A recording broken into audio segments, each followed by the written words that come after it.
Okay, today I have gone sanding and I've taken a lot of the spotting down to bare metal. If you just come in a bit closer there now, you'll see it. Just here and here and here, there's a bit of heavy spotting in there.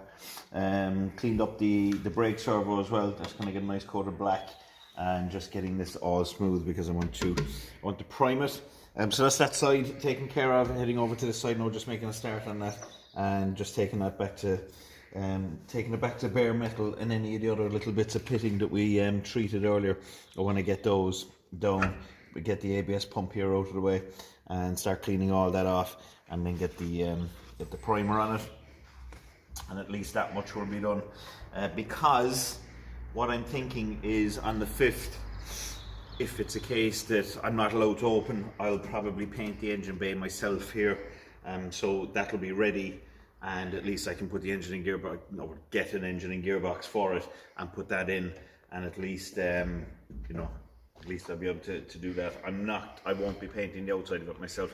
I'll get somebody professional to do that. As much as I'd love to do it myself, I want a proper finish on it, and I haven't painted in years, and I'm not that good anyway. So this is about as much as I would do. Okay, so that is it. Okay, so ready for primer.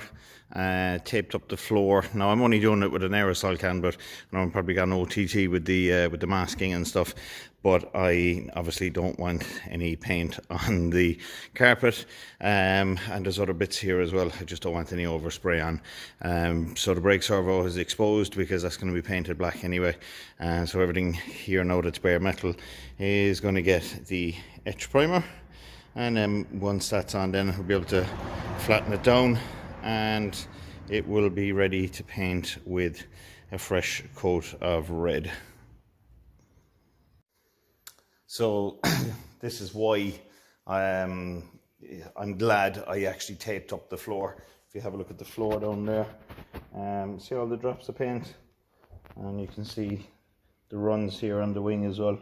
That's from a faulty aerosol can.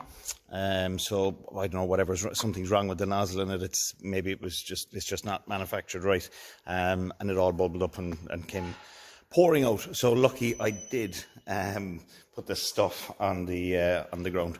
So I get a new can now tomorrow, and leave it for tonight. Let that dry. I'll sand that off again now tomorrow, and put the paint on tomorrow, or the primer on tomorrow instead. So yeah, always be extra cautious. I never was when I was younger, and I'm kind of glad I am now. So that's it for today. Okay, 3 coats of etch primer gone on there now. A nice kind of deep finish with a pretty good build as well. So happy enough with that. And here as well, you can see, I don't know if the camera can pick that up, but there's a nice kind of build on it. So happy enough with that. And the can didn't bubble everywhere, which is good. Okay, we're going to let that dry, flatten it down, and put another couple of coats of primer on. I just want a nice build on it just to make sure, and we'll be painting that one red tomorrow. Okay, so a bit of a change since you've last seen the car.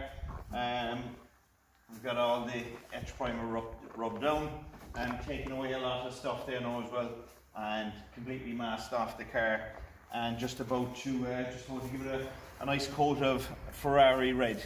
And this is the little gun. I think these guns are just hilarious. They're just so small, but they're perfect for doing small jobs like this. They hold this tiny amount of paint, and you can get nicely into tight areas with them. So I'm going to make a start on that now in a second. What else have I got to tell you? Yeah, getting under the bonnet done today. I just want to get this completely finished off here with paint, and then a lot of the wiring that I've taken out of the way. I've taken the brake servo out of the way as well. So that's all out of the way now. So at least once it's dry tomorrow, I can bolt it back together, and some of the stuff under here can get put back into place. And judging by what we've heard on the news, lockdown is probably going to continue for another bit of time. So we don't know yet, but It just means that when I still haven't received the pallet with the rear end stuff and the front end stuff, so we're fingers crossed any day now on that. But I want to get this done because I'd like to think that if I did have a bit of time in my hands, that I would, you know, I can at least put the engine and gearbox into it, and we could potentially get it running. So I'm going to mix up some paint and get cracking. The paint that I've used is a solvent-based paint. So the colour is on now, but the colour is obviously going to dry flat. So it's got this almost satin look, and I'm going to put clear lacquer over it now. So just about to put on the first coat of clear lacquer, and 3 coats of red went on, really good coverage, and I'm really happy with the colour. The colour is absolutely bang on. So I'm going to put on a mask and make a start.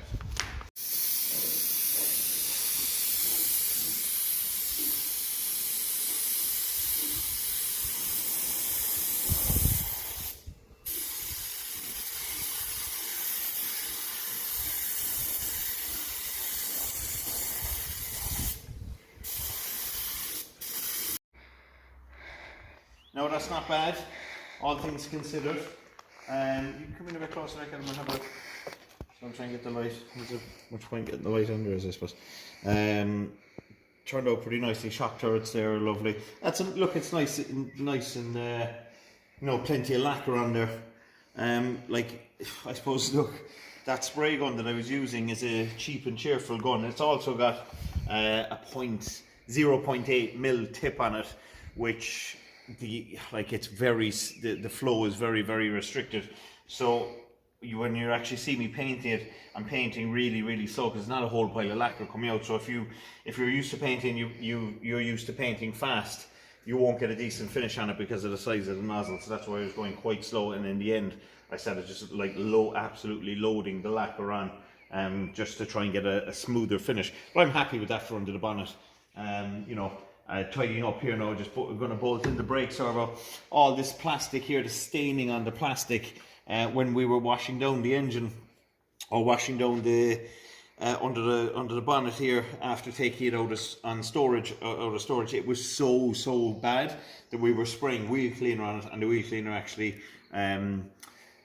discolored the black. But I'll paint those. It's a pretty simple process. So come in here with me. I want to have a look at a bit of misery putting in getting these bolts. Now, the one thing I will say about this, right, is when you're working inside, especially up in under the dash of a car, light is one thing, but having no roof and all this light coming in and plenty of space and feeling less claustrophobic is pretty cool too.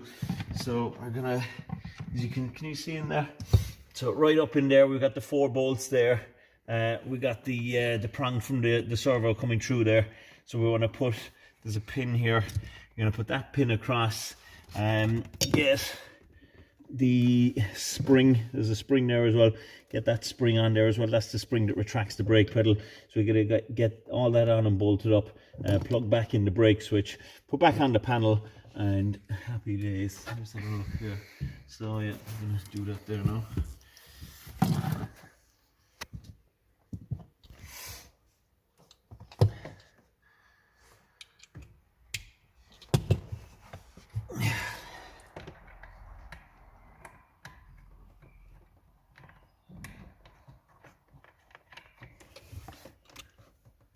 Get one to hold this in place at least, and keep it in place. Then I'm not gonna do it up too tight for the time being.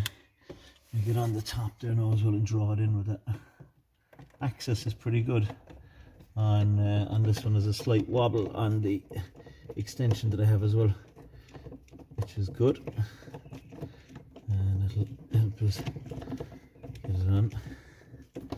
Last thing you want to be fucking doing here is crossing a fucking thread, because that would be shit crack. How's that going on? Now, the last time I put up a video, Steve Coakley, if you're watching this, you were asking for some misery. So this is about as miserable as it's getting at the moment. Actually, the spring is going to be misery. That's going to be fucking misery.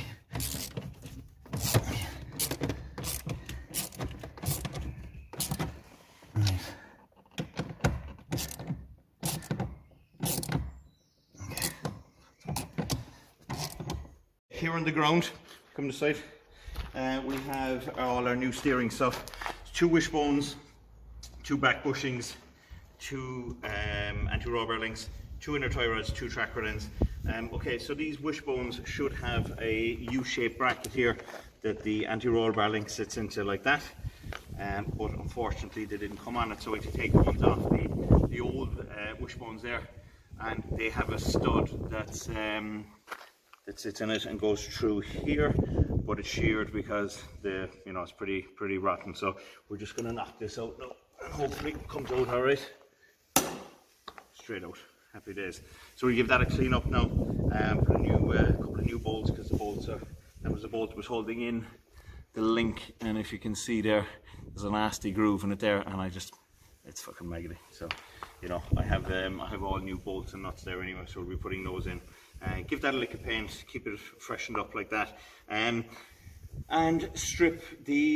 get the steering rack. Now we're going to strip the steering rack, take out the tie rods and track rods, and to set the tracking in it, what I'll do for the time being is I'll go off the old tracking. So I'll measure completely from the end of the inner tie rod where it goes into the rack here.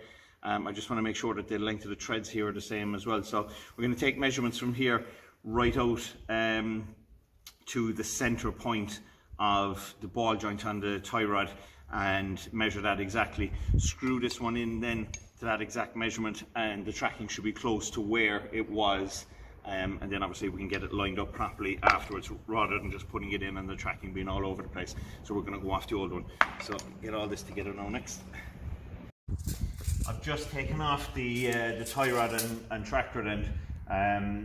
I'm replacing everything on this car anyway, but just to show you, if you took this car to the garage now to get it tracked, they would have to open this nut here and then adjust the tie bar here to the whatever setting for the wheel to tow in or tow out. But what happens here is obviously the threads are destroyed, and it would be next to impossible for them to adjust the tracking. So it's it's better to replace the whole lot. But anyway, besides that, I'm replacing and putting in all new parts. But I want you to have a look at this as well. This is the dust cover that's over the end of the tracker end. Like, the joints are perfectly tight and all of that on both of them, but the dust cover here is cracked, it's perished, and the minute you drive down the road, muck, dirt is going to go in there, and it's going to wear that joint very, very quickly. But that's also an NCT failure anyway, straight away. So, and as well, it looks horrible. So on with the new. Anyway, okay. So to get this to the same tracking as it was when it came out, goes in there to the rack. That's the rubber boot that goes on over it. So I took all measurements from here, making sure the threads are the same and they are identical. So what I've done here now is I'm going to take a full measurement from the end of the thread here right to the top of the outside of the tracker in there, which is there. Okay, I have that. So now what I've got to do, I'm going to match that as exactly the same, and we should be close enough. Is it going to be right? Probably not, but it'll be near enough. Whereas if you just put this together now and just said, yeah, that's grand, lock it up and put it in, you could potentially have a wheel going that way and a wheel going that way. So it's always best practice, if you don't have tracking gear, to do this first, get it as close as you possibly can, and then its first day on the road will be to go and get tracked in a garage, properly laser tracking, and get the 4 wheels in line, lined up properly. Okay, rookie error made here. I should have checked this really before I went cleaning even the rack up. So this side is finished, cable ties are on there, rack boot is in place, and I said, right, okay, move on to the other side, and I pull back the gaiter, and as you can see, it's wet. Now, I would imagine what's after happening to that is, you can see, because I saw on the ground here, the power steering fluid, and I've all the pipes and things plugged, so I was ever going, where is it coming from? And my fears were confirmed.